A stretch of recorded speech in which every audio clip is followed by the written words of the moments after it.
太皇太后吉祥，皇上吉祥。果真是一个灵秀的人儿。你盯着哀家做什么？哦，奴婢只是好奇，原来太皇太后长这么好看呀，慈眉善目的，就跟画里走出来的观音菩萨似的。你不必在这里花言巧语。李欢，你可知罪？奴婢知罪。你知什么罪？讲来给哀家听听。奴婢白长了一双眼睛，没有认出来皇上就是货真价实的真龙天子。奴婢更是长了一个猪脑，居然皇上说什么，奴婢就信什么。你看，皇上，你看这小丫头啊，她哪里是在认罪呀？她分明的是拐着弯的数落皇上。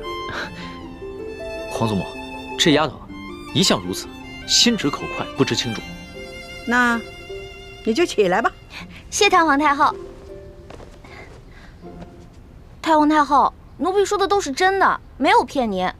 当初奴婢看上皇上穿着龙袍，坐着龙辇回到御书房的时候，也觉得好奇，奴婢就追上去问皇上：“哎，你到底是皇上还是龙三啊？”结果皇上一脸严肃地跟奴婢说：“嘘，小声点，我当然是龙三，不是皇上。”你不是皇上，可是为什么外面那些人都跪下叫你皇上呀？那是因为我呀是皇上的替身。你是皇上的替身啊？对啊，因为我身形跟长相都酷似皇上，所以我是皇上的替身。你也知道，咱们大清虽然入关数十年了，但是根基未稳，皇上又年少，刚刚亲政嘛。不光这前明余孽，还有很多朝中的大臣都想谋杀皇上，所以呢，我就当皇上的替身。原来是这样啊，怪不得你会跟我结拜呢。要是皇上的话，怎么能跟我结拜呢？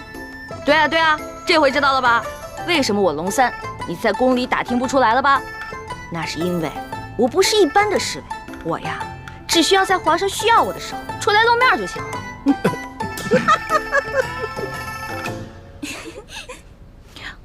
太皇太后，你们都笑什么呀？奴婢说的都是真的，没敢骗你。奴婢当时就想，龙小弟真可怜，为皇上卖命，还得替皇上挨刀子。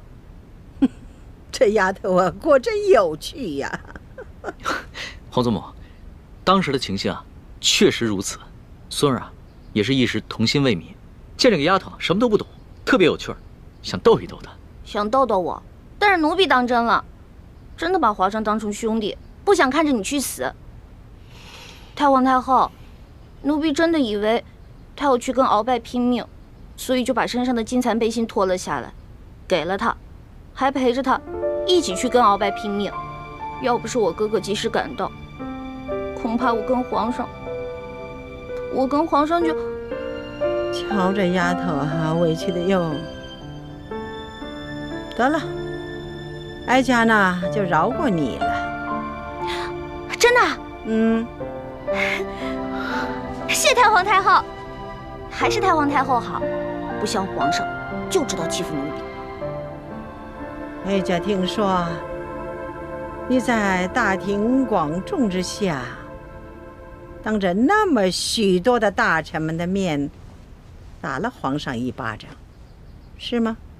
哀家着实的恼怒没想到就像皇上说的，你只不过就是一个不懂规矩，而且呢还对皇上有恩有义的一个小傻丫头。所以太皇太后，您的意思是可以饶恕奴婢啦？不，你毕竟打了皇上，你这叫犯上啊。要是对你不进行惩罚，哀家和皇上的威严何在呀？太皇太后，您还要罚奴婢啊？哀家对你是死罪可免，活罪就不能饶啊。这么着吧，你哪只手打了皇上，那就伸出哪只手来，就得挨打50手板。太皇太后，我爹跟师傅从前总打我手板，我都打怕了，能不能换一个不打手板啊？死罪都给你免了，你还在讨价还价呀？不是，奴婢不敢还价，只不过奴婢是用右手打的皇上，可是奴婢这右手受了伤，还缠着绷带呢。太皇太后，您看。是啊，皇祖母，奕欢手上的伤啊，还是为了救孙儿，被鳌拜用匕首给刺的。这伤口又长又深，这血好不容易才止住的，现在还没愈合呢。那就伤好了再打。太皇太后，您就饶了奴婢吧，奴婢知错了，奴婢以后再也不敢了。这样吧，哀家呢再给你一个机会，哀家出3个题目，你要是答对了，就免去这50手板。考试啊？奴婢最怕考试了，能不能不考试啊？你这个小丫头啊，又怕死，又怕挨打，又怕考试，那怎么着？那是挨杀头呢，还是挨打呢？还是硬考试呢？那还是硬考吧。不过太皇太后，您出的问题会不会根本就没有答案啊？哎呀，哀家怎么用这种方式来对付你这个小丫头啊？哀家出的题目是有答案的。是，太皇太后息怒，是奴婢小心眼儿了。那请太皇太后出题吧。告诉你小丫头啊，这后宫之主是皇后，就由她来出这3道题。啊，1个时辰之后回来再考你。是，谢太皇太后。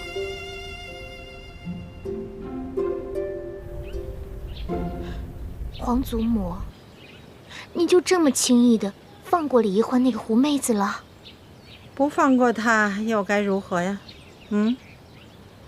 就算是灭了她，你想想，皇上也不会亲近你，更会疏远你的，哀家也会遭到一生的怨恨的。那您就不担心李奕欢继续留在宫中祸害皇上？唉，开始的时候哀家也有担心，可后来一见到这个李奕欢呐，她只不过就是一个鲁莽的小丫头而已呀。皇上也就是少年心性，找一个新鲜有趣的玩伴而已。所以哀家呢，想放他一马，等待以后视情形而定吧。既然皇祖母都这么说了，那妾身就暂且忍耐了。哀家出了这3道题，一是为了考量一下这李奕欢，2呢也好给皇后一个机会。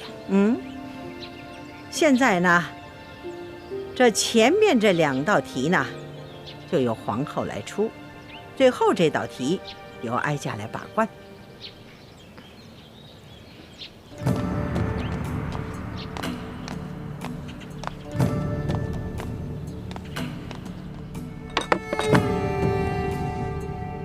好，这第1道题呢，你要用一根绳子把这块冰从这个碗里挪到那个碗里。这么简单啊？不简单，条件是不能用这根绳子拴住这块冰。那我可以用其他的东西帮忙吗？可以呀，但是只能用1只手，这只手呢还不能碰到那块冰。皇祖母，这也太难了吧？这只能用1只手，又不能接触这冰块，那怎么用这根线把这个冰块挪到那个碗里去啊？皇上啊，若是这丫头认输的话，哀家就让李总管给你做个演示。可是这50手板你就着实的挨上了。皇祖母，这奕欢手上还有伤呢。那伤好了再打。皇祖母，这个奕欢要是实在办不到，能不能看在孙儿的面子上，给他换一道题啊？哀家是一再让步啊，已经给皇上足够的面子了。皇上，不用再替奴婢求情了，奴婢已经想到办法了。真的？你确定啊？请太皇太后跟皇上给奴婢一点时间，奴婢要去拿一样东西。可以呀，不过你得快点儿，不然的话这块冰就化了。谢太皇太后，奴婢告退。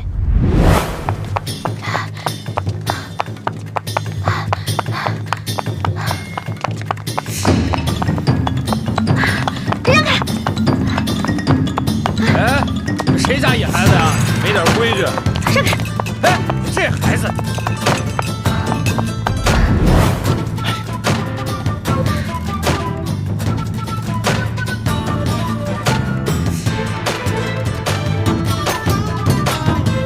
丫头怎么还不回来？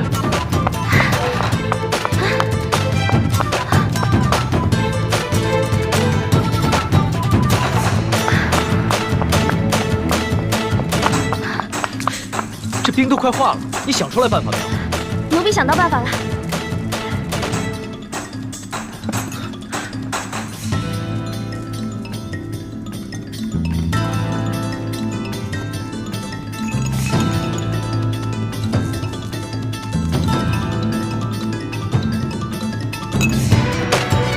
好了，稍等片刻就可以了。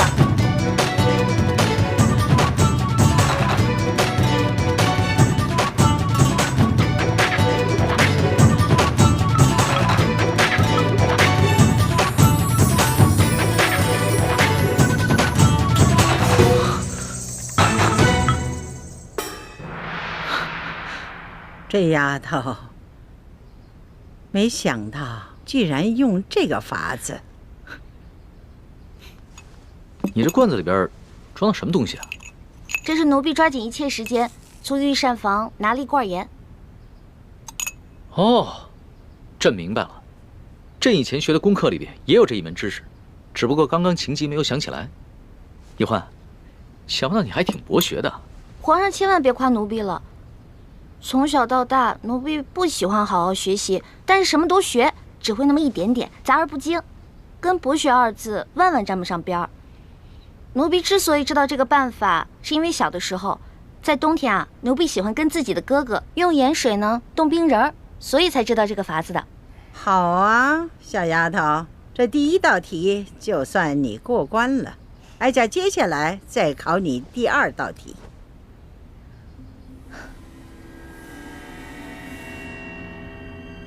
你数数，横着数多少，竖着数多少，一共多少个铜板？数数。回太皇太后，横着数有4个，竖着数有5个，一共是8个铜板。好，你就从这8个铜板里头拿出1个铜板来，把这2列铜板变成都是5个。啊？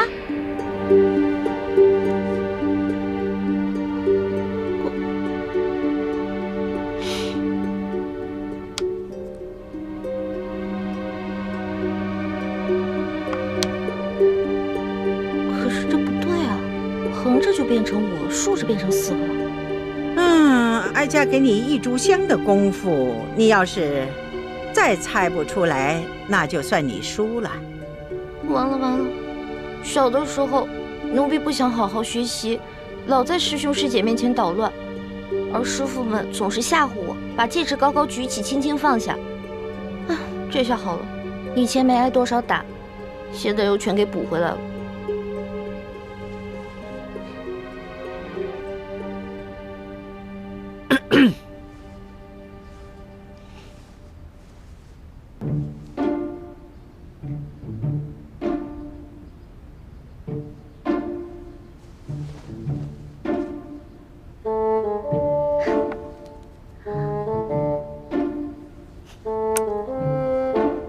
太皇太后，您只说了只能移动1个铜板，但您却没有说不能重叠。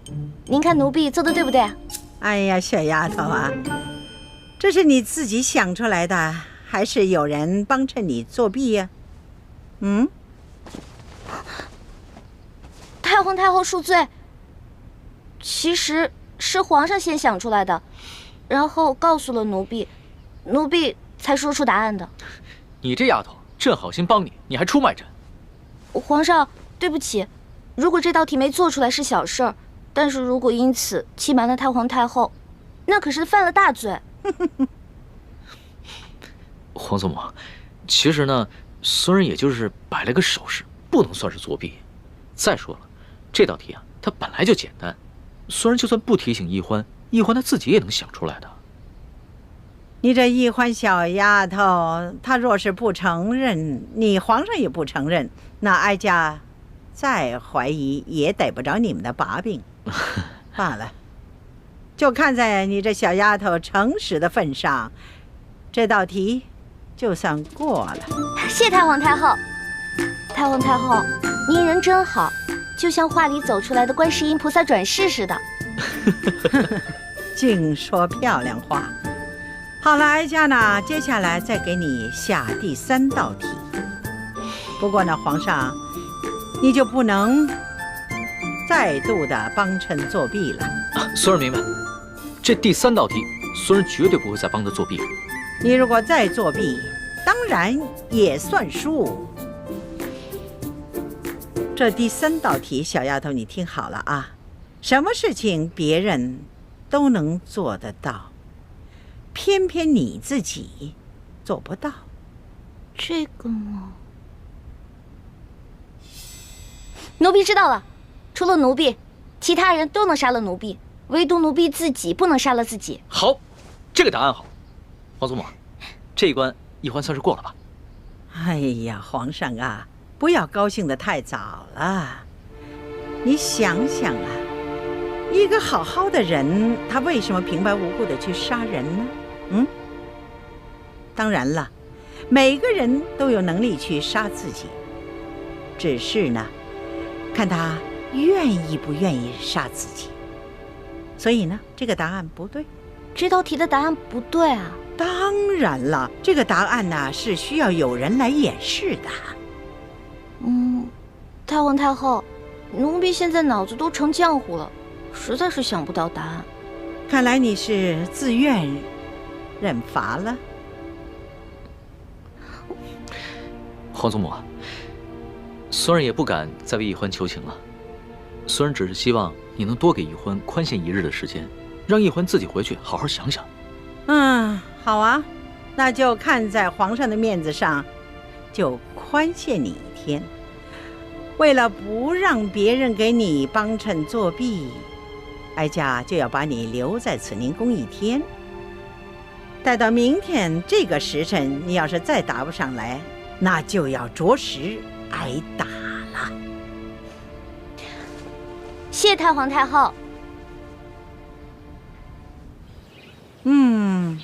李欢这个小丫头真够机灵的啊，轻而易举的就解了这几道题。原本妾身出的第2道题是可以难住李易欢的，如果不是皇上相助，只怕他早就输了。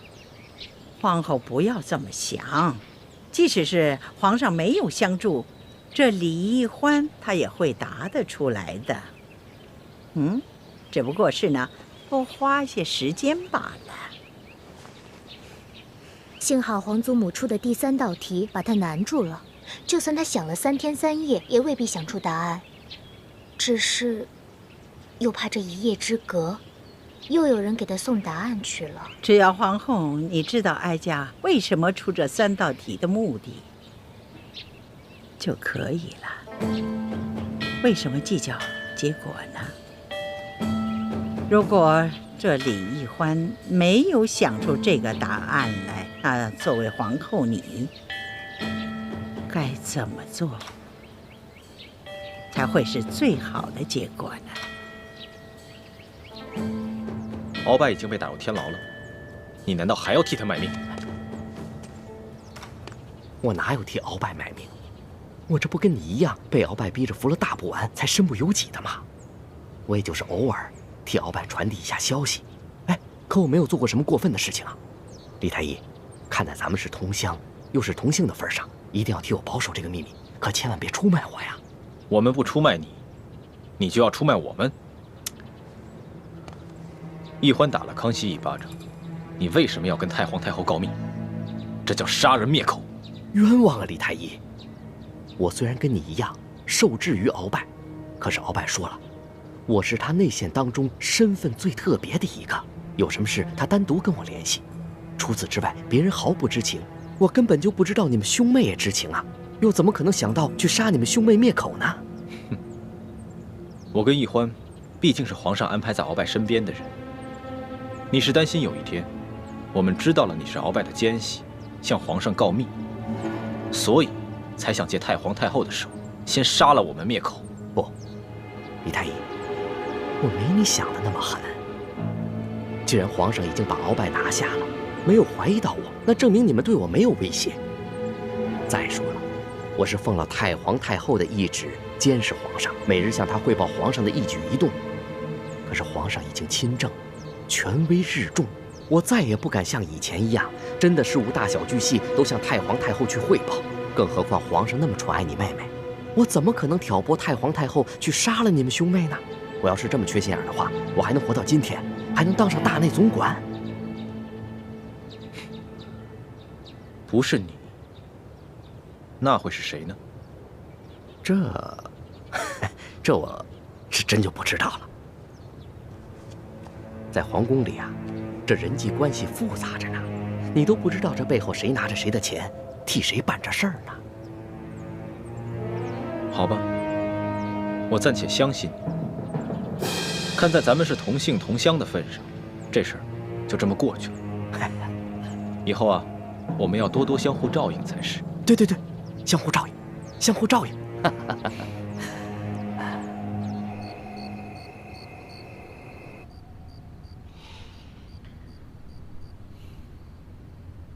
皇上，怎么愁眉不展啊？是在为奕欢妹妹烦心吗？太皇太后出的最后一道考题实在是太难了，真想破了脑袋也想不出答案来。妾身想来想去，也想不出什么办法。哎，雪嬷嬷，你可有什么好的主意啊？老奴也想不出来。皇上不必发愁，这朝中人才济济，皇上何不暗中召集几位心腹大臣，共同商议一下，集思广益呢？说得对啊，婉心，这后宫之中，就属你最温柔体贴。别的嫔妃啊，都嫉妒奕欢，巴不得暗中盼着奕欢出事，只有你，才是真心实意的对他。妾身一来是为了帮皇上分忧，二来是真的喜欢奕欢妹妹。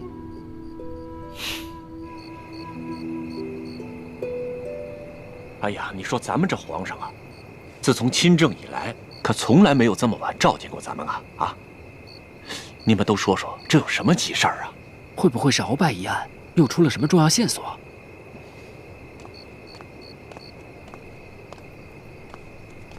嘿，李太医，你也来了？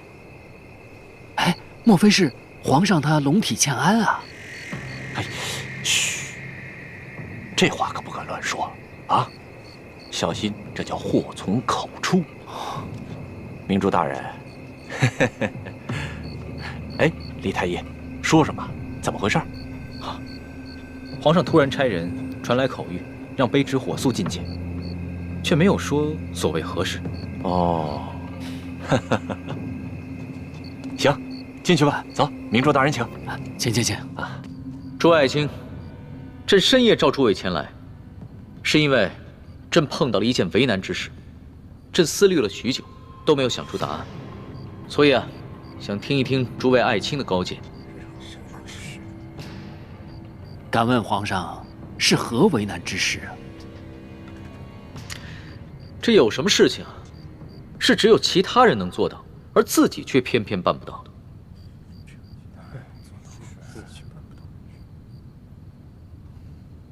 哦，原来皇上是为这样的事情在为难啊。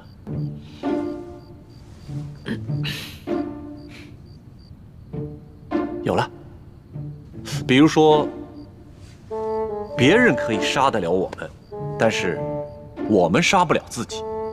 这个答案不对，这个答案只是诡辩。我们每个人都有能力杀了自己，而不是绝对做不到。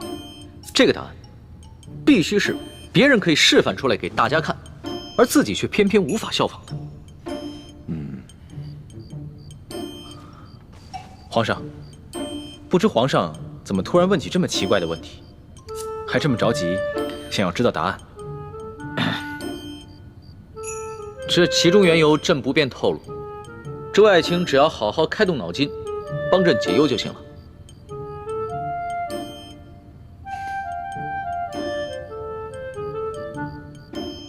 有了，皇上。皇上，我们每个人都不能提着自己的头发，把自己从地面上提起来，但别人可以啊。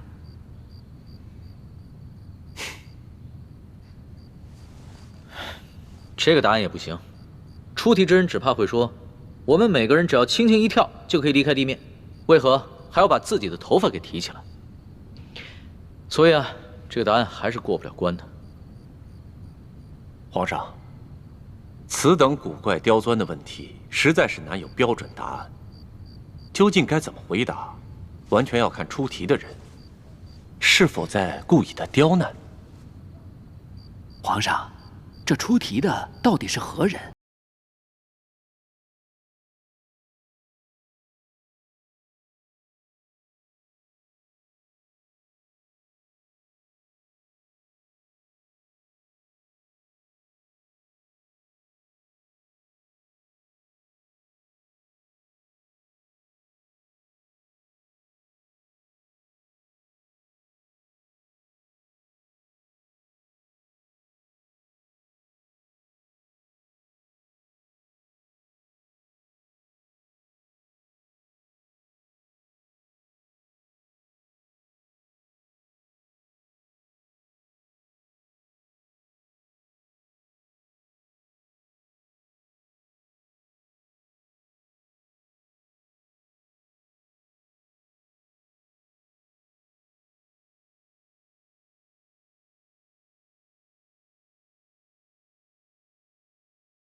雪姐姐，是我，易欢，易欢妹妹，雪姐姐，来，走。哎呦，你怎么过来了？你不是被皇太后软禁在慈宁宫了吗？那个老太婆哪知道我的厉害啊，派了个小小的宫女看着我。我直接把她的昏睡穴给点了，我就从床上溜出来了。不过雪姐姐，我不能在你这儿待太久，皇上不在，我怕那老太婆发现了对我下毒手。好，这索额图和明珠府上养着上百的能人异士，在天亮之前必定能找出朕满意的答案。只不过太皇太后为了防止朕作弊，已经派人盯着易欢了。李太医，你有没有什么办法能把这个答案神不知鬼不觉地传递给他？这个好办。微臣小时候跟陈妹在同一家私塾学习，陈妹性情顽劣，不肯用功。为了帮陈妹逃避师长的责罚，微臣也常常在暗中帮陈妹作弊。到时候，皇上只要用微臣当时的办法，把答案传递给陈妹即可。皇上啊，正在连夜召集心腹大臣，帮你一起想答案呢。这个皇上对你可很上心哦。唉，她只不过是见惯了宫里这些贤良淑德的女子罢了，对我呢，只是图个新鲜。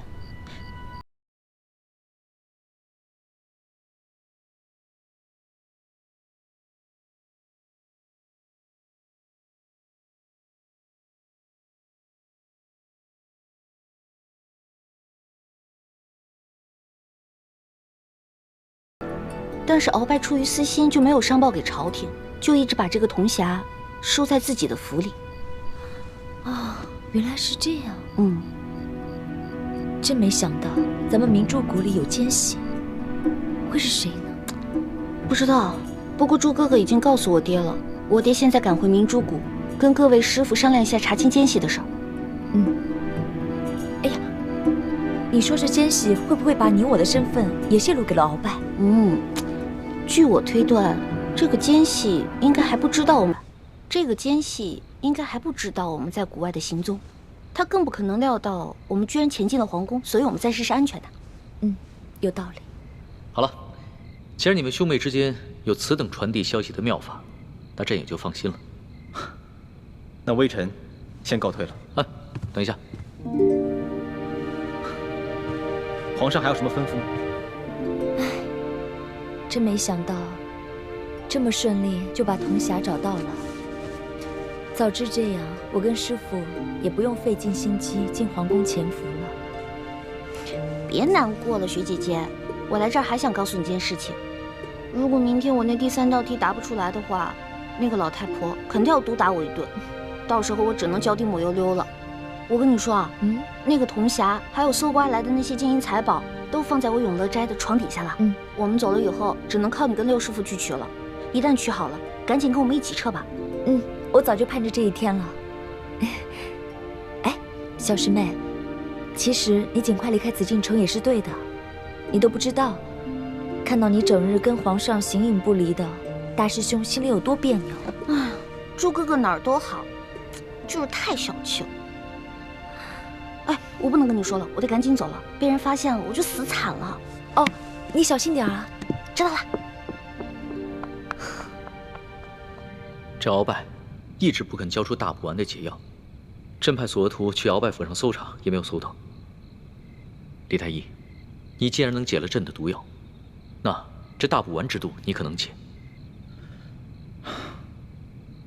皇上，鳌拜并不敢谋害皇上的性命，所以给皇上下的只是扰乱心神之毒，而且分量很轻。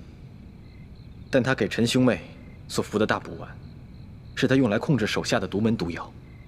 微臣想尽办法，也只是配出了缓解毒性发作的药。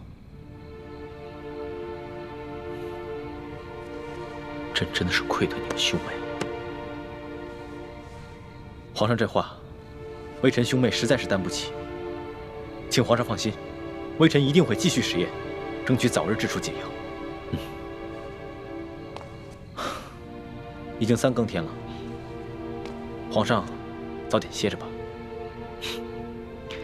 朕刚刚亲政不久，朝中还有多少大事小事没能理顺？尤其鳌拜一案，牵连甚广，盘根错节，山西直隶等省又遭遇了数十年不遇的大旱，朕岂能安心入睡？你先退下吧。微臣告退。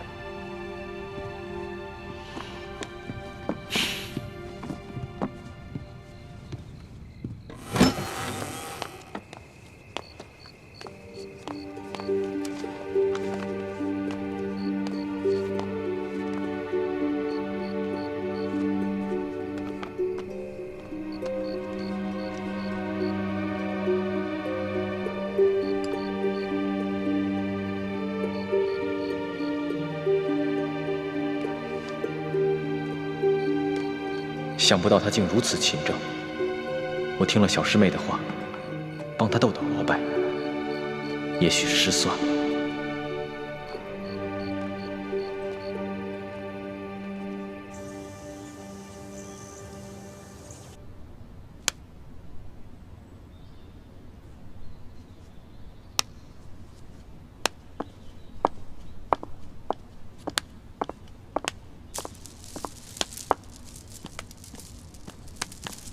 太皇太后吉祥，皇上吉祥，皇后娘娘吉祥。罢了，这答案有没有想出来？太皇太后，奴婢脑子实在太笨了，所以到现在答案还没有想出来。哦，那你可得要抓紧啊，这转眼就要正午了。不好意思了，龙小弟，5时一到，我就会马上逃出宫去。我们也许就再也见不到面了。太皇太后，您跟皇上在这，奴婢实在太紧张了，能不能到门口去想啊？哀家准你了。哀家倒要看看你这小丫头还能耍出什么小花样。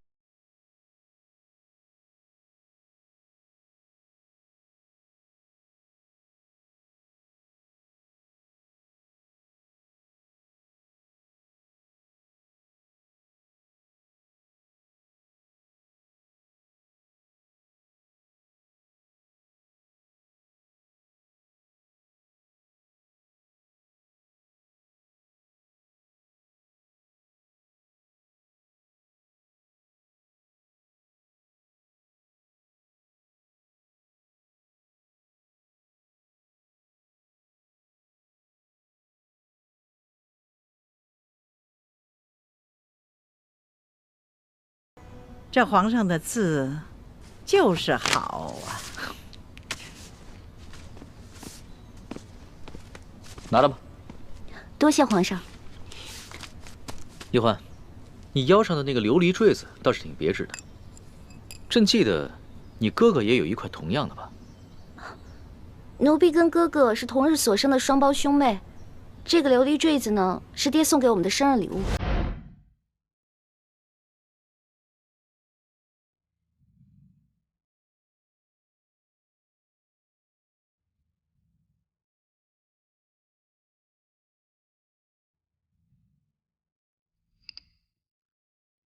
皇上，请看，这是一种特殊的药汁，用它写字，干后字就会消失，不留下任何痕迹。但是，透过这个彩色的琉璃坠，已经消失的字就会显现出来。是吗？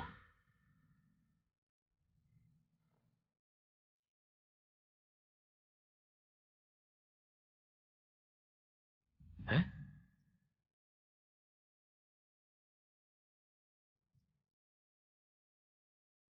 哎，还真是，这个字又显出颜色来了，而且字体还变大了。这个琉璃坠其实是一个彩色的放大镜，是微臣的爹从一个西洋商人手中购得，送给臣和臣妹的10岁生日礼物。臣兄妹各有一个，随时带在身上。到时候，皇上只要将答案用这药汁抄写在这扇面之上，传递给臣妹即可。告诉她，用这个琉璃坠，她就会明白了。李太医，朕真的很羡慕你，能和易欢有这么美好有趣的童年。不像朕，10岁的时候就父母双亡，而且还不得不提防宫中各路势力的算计。行了，那你赶紧去吧，要是耽误了时间啊，朕也救不了你。多谢皇上。慢着，外面天气太热了，本宫就赏世淑姑娘一方丝巾，擦擦汗吧。多谢皇后，奴婢告退。皇上好像一点不为这小丫头担心呢。皇祖母，易欢她只是本性纯良，并不是笨，孙儿相信她一定能想到答案的。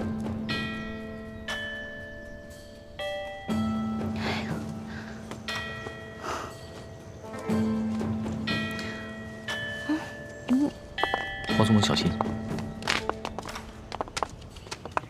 来，皇上，能不能叫2个人帮奴婢推下车啊？走了。这，谢皇上，你们2个帮我推下车。哎，你扶我一把。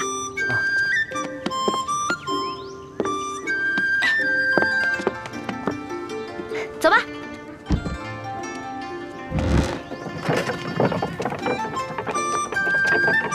好，停。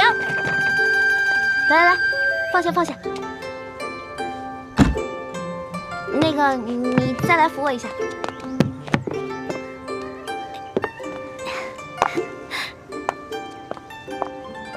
太皇太后，您看啊，这只有推车的人才能推动这辆车，而乘车的人永远推不动这辆车。我说的对吗？好，这个答案妙。皇祖母啊，这个答案啊，不仅解了题，这好像还给我们所有人一个警示。这有些事啊，只有旁观者可畏，而当局者永不可畏。是啊，皇上你也应该明白了，这丫头可不像你说的那是个傻丫头，可是聪明着呢。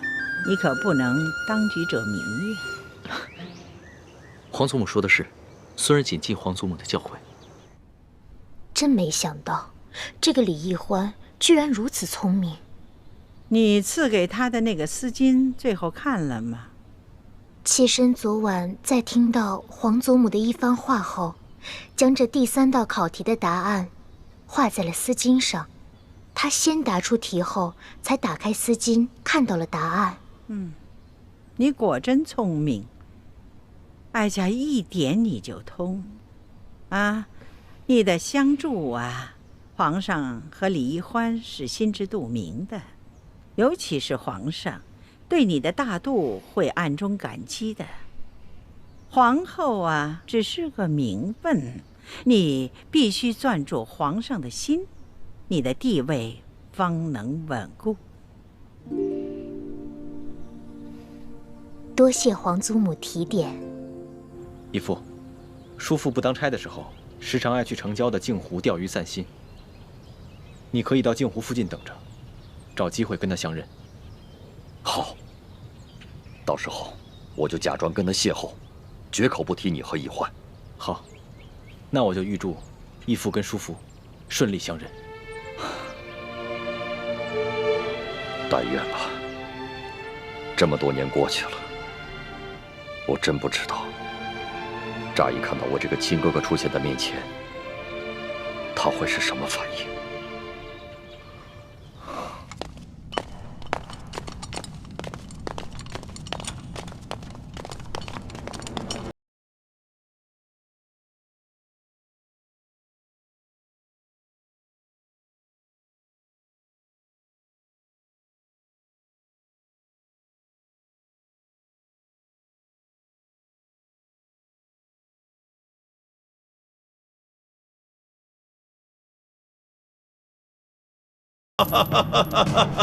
鳌拜，在牢里待了这么多天，想明白了吗？可有悔恨之心？老夫当然有罪。老夫这第一罪，当年不该冒死从乱军中救回太宗皇帝。老夫第二罪，不该征战沙场，出生入死，为你们爱新觉罗家族打下这片江山。老夫第三罪，不该对先帝于众尽心尽力地辅佐你这个黄毛小儿。老夫第四罪，明知你翅膀硬了，要来诛杀老臣了，要独揽大权了，老夫未能先下手为强，除掉你这个昏君。事到如今，你还睡在几十年前的功劳簿上，丝毫没有反省。你圈地害民，党同伐异，欺君罔上，弄权误国之罪。要不是你当年救过太宗皇帝，要不是你为大清朝立过那么大的军功，朕就算砍你脑袋100遍都不为过。老夫现在是做了阶下囚，这一生的功过随你红口白牙怎么说。但是玄烨，我告诉你，你不要以为你除掉了老夫，你的皇位就能够坐稳了。在你身边潜伏着2条毒蛇，他们随时都会要了你的命。你说的什么意思？朕不明白。那老夫就告诉你，你以为李建清和李易欢兄妹2人是真心对你效忠的吗？他们实际上是在挑起你我君臣之间内斗，居心叵测。他们帮助你擒拿住老夫，只是为了骗取你的信任罢了。在你未动手之前，那个李建清就来找过老夫，把你的计划悄悄地告诉了老夫。老夫只是一时拖大，以为就凭你训练的那几个会摔跤的少年，怎么能拿下老夫这大清第一勇士呢？也没料到那李氏兄妹2人居然会反水，这才让你侥幸的险胜了。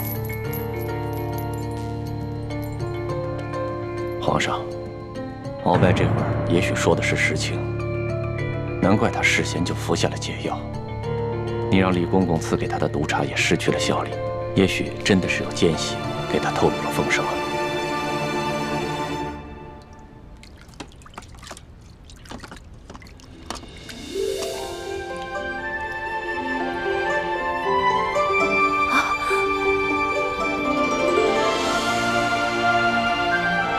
铜匣果然是真的。欢妹，你太厉害了，这么艰巨的任务居然被你完成了。是谁啊？平时老说我这个不行那个不行的，现在知道夸我啦？欢妹，我是你大师兄，又是你未来的夫君，你做对了，自然该表扬；做错了的，自然该批评。站直了，不管是表扬还是批评，我都是为了你好。哎，知道了，从小到大就这么几句，我耳朵都听出茧子来了。欢妹，我发现进宫以后，你越来越讨厌我了。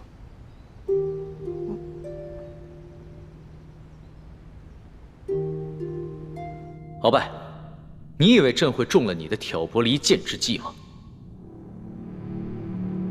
是，皇上，鳌拜也许死到临头了，还要这样搞挑拨离间的小动作。挑拨离间，玄烨，你这个无知的小儿！老夫虽然是你的眼中钉、肉中刺，可老夫是大清的八旗子弟。你我之间的君臣内斗，毁不了大清的根基。而那个李氏兄妹，他们不一样，他们来历不明，行为诡异，说不定就是那前明的余孽。是，你鳌拜是满族，李氏兄妹是汉族，可是拿匕首刺向朕的是你鳌拜，而挺身而出替朕挡刀的是李欢。若非李氏兄妹反戈一击，只怕你和朕的位置现在就一敌而处了吧。所以朕明白，你恨李氏兄妹，你巴不得置他们于死地，朕是不会上你的当的。玄烨小儿，你果真是一个没有出息的君王。你被那李欢的美色所迷惑，你被李氏兄妹二人玩弄于股掌之间。我们这些八旗子弟打下来的江山，终将毁在你的手上。老夫倒要看一看你有何脸面去见爱新觉罗家族的列祖列宗！你住口！朕已经不是当年那个只能听任你摆布的傀儡了。你要是再在朕的面前出言不敬，朕就让你的血溅在朕的龙袍之上！来吧，老夫这一生都在为大清卖命，没想到爱新觉罗家族竟然出了你这么个既阴险又愚蠢的懦夫！玄烨，你打开牢门，来与老夫1对1的决斗！来呀！如今康熙正在大力清除鳌拜余党，整个京城都人心惶惶。如果把这铜匣和奕欢得来的珠宝全部运出宫去，放在慈航药铺反而不安全，不如就继续放在这个永乐斋吧。师父说的是，毕竟眼下这永乐斋还是安全的。等大师傅离京之时，咱们再把这铜匣悄悄带出宫去，让大师傅带走。不行，铜匣不能放在永乐斋，欢妹也不能继续留在紫禁城里。既然找到了铜匣，我们赶紧撤离吧。我们现在就撤离啊？怎么，你还想继续留在宫里？你忘了和你一同进宫，被刺死的那3个秀女了吗？忘了那些仅仅因为看到你打了康熙一巴掌，就被赐鸩酒的宫人了吗？好吧，朱哥哥，我听你的。那六师傅、学姐姐，我们一起撤吧。大胆，鳌拜，你这个狗奴才，死到临头了还敢对皇上大不敬！你以为你真的是什么大清的第一勇士吗？我告诉你，那只不过是因为你大权在握的时候，别人对你不得已的奉承而已。你想动手是吧？来呀，我索额图陪你练练。索图，若是你阿玛还活着，那老夫说不定还卖他几分薄命。就你现在这么个鬼模样，你还不配和老夫交手，你滚一边去！哼，鳌拜，在皇上面前，我不与你乘着口舌之快。且不说我们两家的恩怨如何，就是你现在这样在军前失仪，也是不可饶恕的大罪。我告诉你，你死到临头了！你可真会拍皇上的马屁，可笑！你阿玛索尼与老夫一辈子为敌，但老夫敬他是条汉子。可是我没想到，他怎么就生出你这么个没出息的小兔崽子呢？鳌拜，哪怕你是个勇士，像你这样的莽夫，也只配做我爱新觉罗氏的鹰犬。朕乃天子，治国安邦才应该是朕擅长的。你那些技击之术都是雕虫小技，朕纵然不如你，又有何妨？把他看好了，别让他自尽。你这个懦夫蠢货！你回来！你宁肯相信居心叵测的李氏兄妹，也不肯相信老夫这3朝老臣！你回来！我要见太皇太后！我要见太皇太后！回来！不行，我们现在还不能撤。第一，默笙和倩影他们还没有找到1号金钥匙，万一那把金钥匙就在这皇宫当中呢？第二，也是最重要的，鳌拜到底有没有在明珠谷安插奸细？这个奸细到底是谁？我们一定要查个清楚。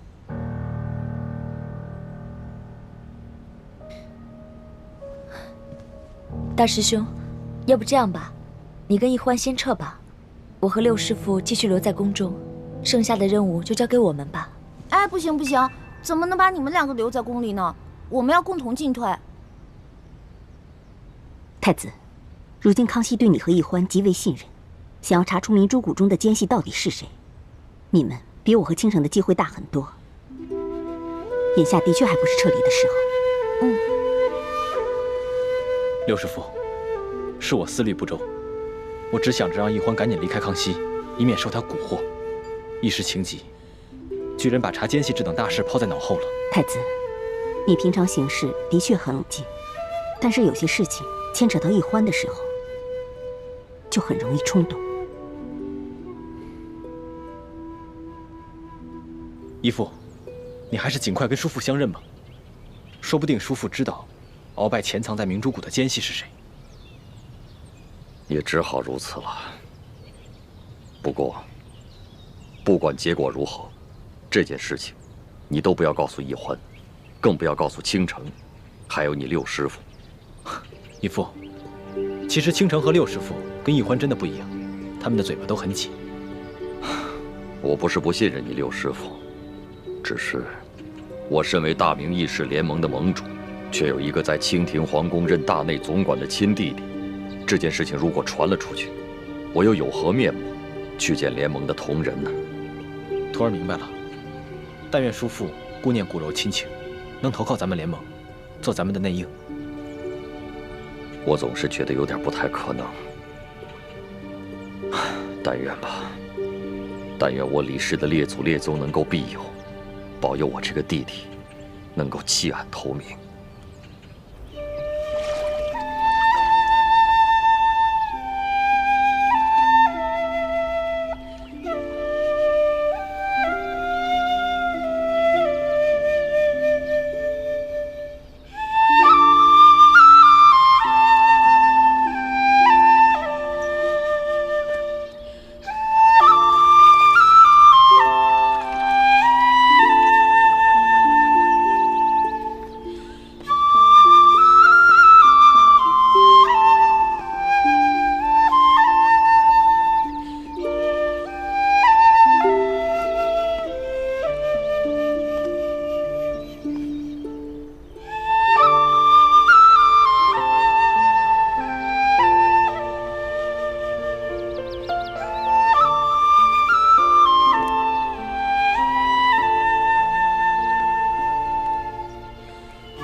传家，你现在吹的是什么曲子啊？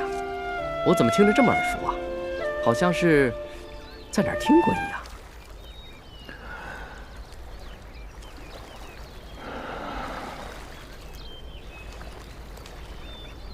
这个曲子是我家乡的小调，名字叫做《忆亲人》。忆亲人？我只是觉得这个曲子这个旋律有点耳熟，什么名字我倒是记不得了。这首曲子是我老爹在世的时候最喜欢吹的，我的弟弟也特别爱听。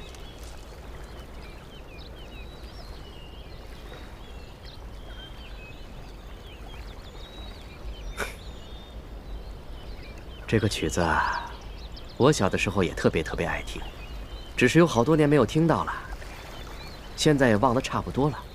真没想到，今儿在这儿听到了。客官莫非也是陕西榆林人士？没错。那你可记得，皂角村中有一户姓李的农家，那户人家有一对孪生兄弟，哥哥叫李德禄，弟弟叫李德福。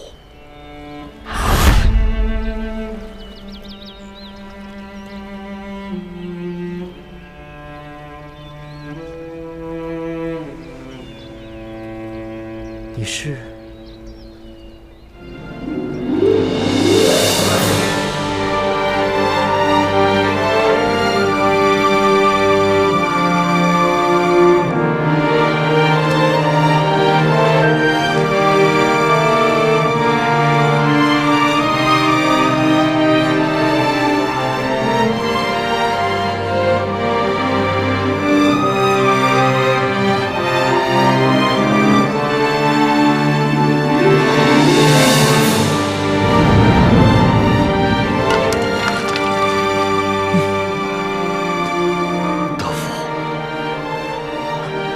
认得哥哥吗？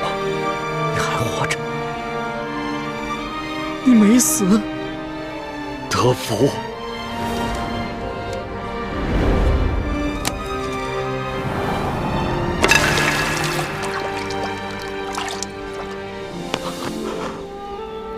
德福，真没想到，哥哥在有生之年还能再见到你。我原本以为你早就不在人世了，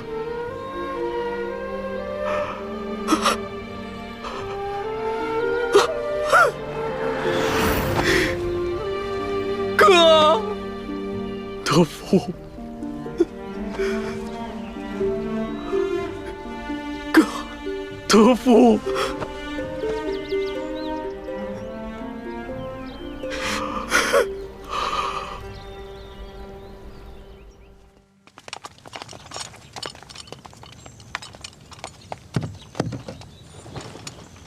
哎，是寿姑娘。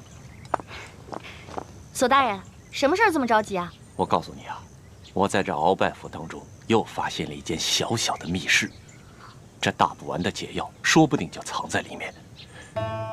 可是这些工匠呢，笨手笨脚的打不开那个机关。我想这怎么办呢？我想来想去，就想到了史树姑娘你。我也不知道能不能打开，但是我去试试吧。哎呀，太好了！快请吧，走。大哥可成家了，嫂子可贤惠，有几个子女？成家了，有3个孩子，2儿1女。至于你嫂子，她早已不在人世了。是啊，这世道原本就不太平，又有几家人能够骨肉相守的？大哥即便如此不幸，也比小弟强多了。当年你引开追兵之后，我就一个人在外四处流浪，到处打听你的下落。后来多尔衮把我抢了去，在他府上做了奴才。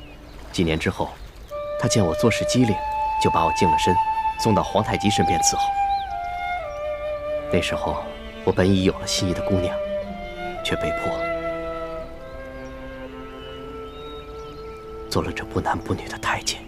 小弟啊，这么多年你受苦了。大哥真的没有想到，你还能认我这个哥哥。我原本以为你现在在紫禁城中是要风得风，要雨得雨，而我却是穷困潦倒。我真没想到，你还能认我。哥，你说的这是什么话呀？我在这个世界上，就你这么一个亲人了，我怎么会不认你呢？哥，我如今有了用不完的金山银山，正愁没人跟我分享呢。这下好了，你来了，哥，你把侄儿侄女都接进京来，我在京城给你买一处大宅院，然后再续几房妻妾，咱们兄弟好好享受这下半辈子。弟弟啊，你的这番心意，哥哥心领了。但是哥哥这次找你，并不是为了你的钱财。哥，你一定是想谋一个好的差事，对不对？你放心，包在小弟我的身上。1个月之内，我先给你谋个闲职，年内呢，我再找机会把你外放到一个油水充足的富庶之地，怎么样？我也不是为了做官，既不想发财，又不想做官，哥，那你到底想要什么？只要兄弟能办得到的，绝对没问题。德福，你知道哥哥现在是什么身份吗？什么身份？我很久以前已经把名字改了，我不叫李德禄了。那哥哥如今叫什么？李定国。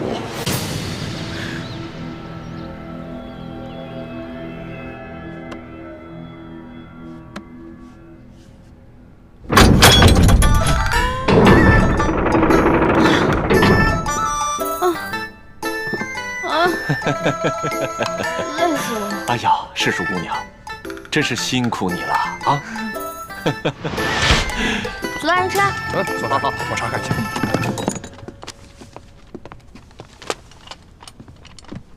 索大人，啊，这箱中没有解药，全是文书信件。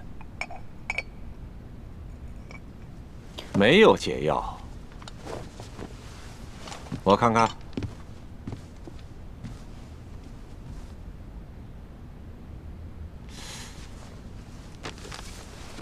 嗯，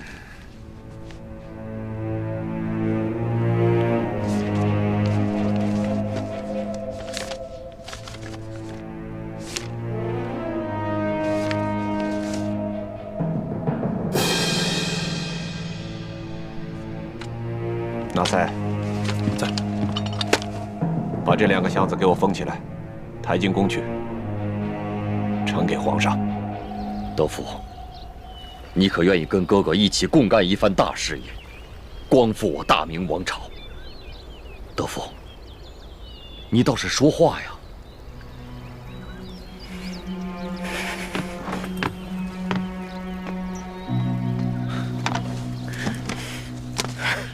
德福，你就心甘情愿地做大清的奴才吗？做大清的奴才怎么了？他中明王朝给过我什么？杀死了我的爹娘，饿死了一整村子的人，害得我们骨肉分离，逼得我走投无路，只能在死尸堆里面抛尸的。后来还被迫做了这不男不女的太监。我辛辛苦苦了30多年，我苦熬了30多年，如今你却让我为忠实的后人去冒杀头的危险。德福，你听我说。我不听。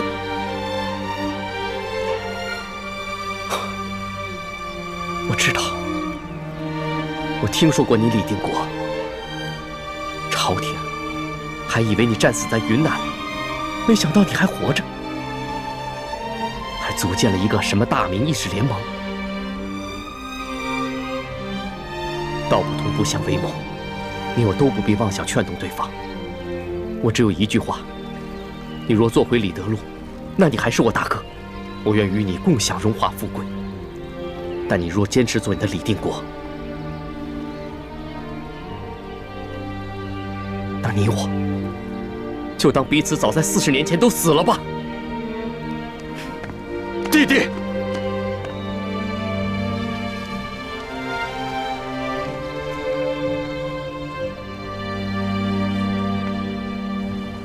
哥，我最后问你一句，你是要做李德禄，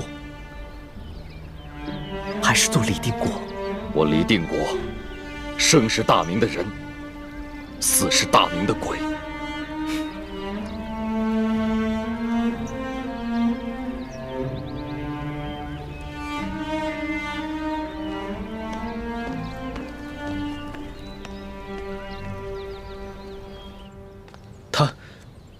他就这么走了？我还指望着能从他那里打听到有关鳌拜内奸的消息。义父，那我们现在该怎么办？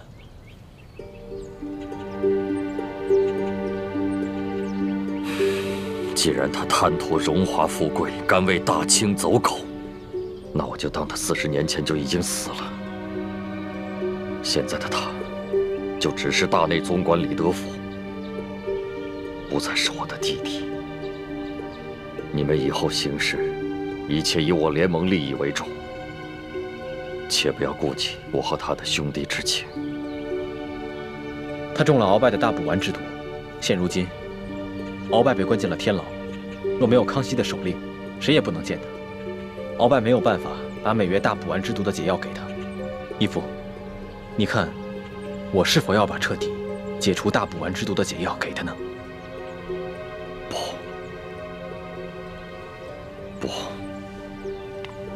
不能彻底帮他解脱。你在宫中多次试探他，以他的心机，这次我跟他相认，他多半会怀疑到你。万一鳌拜供出他来，那他极有可能出卖你跟易欢，甚至出卖我这个亲哥哥，来将功赎罪。那义父的意思是？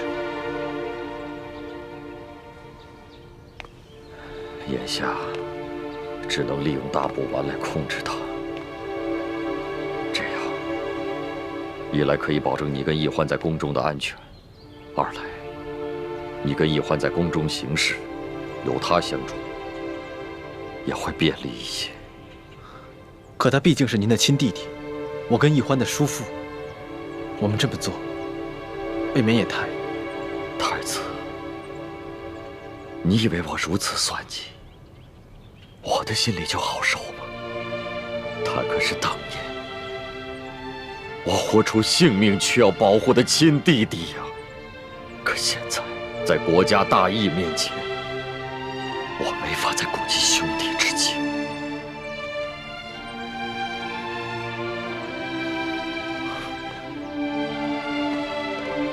朱慈轩代表朱氏所有人和逝去的列祖列宗，多谢晋王大义。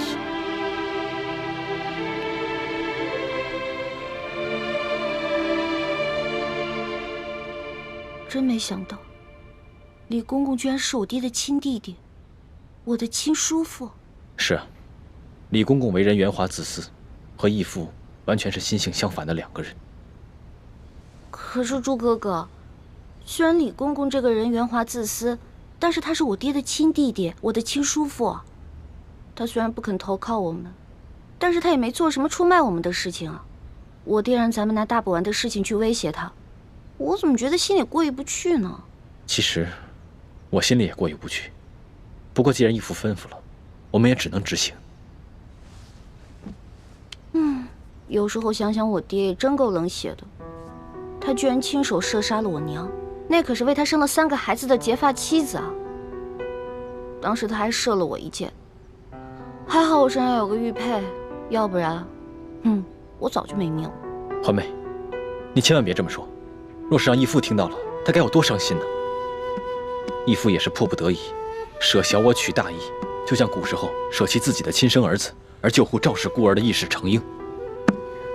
可我从来不觉得程婴做得对啊，为什么他的儿子要替赵氏孤儿去死呢？2个孩子的命难道不一样重要吗？从小我一直不明白，为什么我爹总觉得你跟你父皇的命要比我跟我娘的命更重要？越说越不像话了，这就是君臣父子伦理纲常。你记住了，这话千万不能让义父听到。知道了，我这不偷偷跟你一个人说吗？我知道我说这些话大逆不道，以后不说行了呗。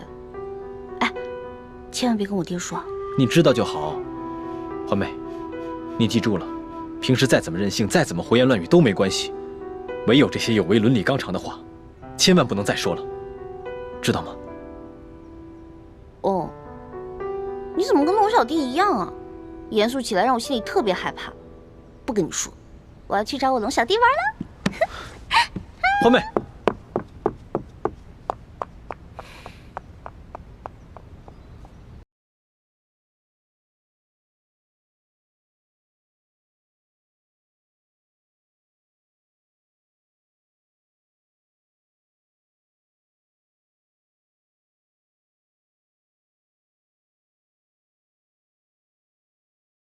你也退下吧。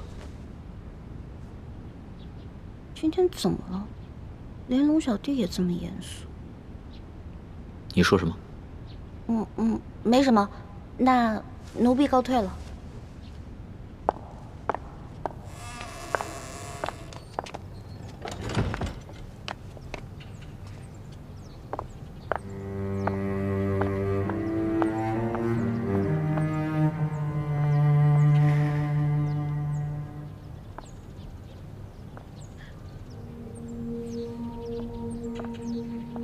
叔父在这宫里熬了30多年，才换来看似风光的荣华富贵。